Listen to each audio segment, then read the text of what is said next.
আমার শ্যামলা স্কিন শেডের লেগে নিজে একটা ফাউন্ডেশন শেড বানামো এই ফেস পেন্টিং প্যালেট দিয়া। প্রথম ডার্ক ব্রাউন শেড দিয়ে নিছি, তারপর হইলো গিয়ে ইয়েলো শেডটা দিতেছি। ডার্ক ব্রাউন শেডটা একটু বেশি দিছি, ইয়েলো শেডটা একটু কম দিছি, তার চেয়ে কম হইলো লাল কালার দিয়ে দিছি, তার চেয়ে কম হইলো ব্লু কালার দিয়ে দিছি। লাস্টে একটু বেশি কইরা সাদা কালার দিয়ে দিব।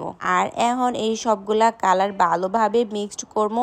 এই কালার গুলা আসলে সবার স্কিন টোন বুঝা দিতে হয়। সবার স্কিন টোন এক না, তাই সব ধরনের কালার সব স্কিনের সাথে যায় না। আমার স্কিনের সাথে যেই কালারগুলা যায় আমি ওগুলাই দিছি। তো আমি যে কালারগুলা দিছি এই কালারগুলা যে আপনাকে স্কিনও মানাইবো এমনটা নাও হইতে পারে। তো যাই হোক, ভালোভাবে মিক্স করার পর দেখেন একদম পারফেক্ট আমার স্কিন শেডের হয়ে গেছে। চাইলে আমি আর একটু লাইট শেড করতে পারতাম, কিন্তু না, আমি একদম আমার স্কিন শেডেরই চাইছি।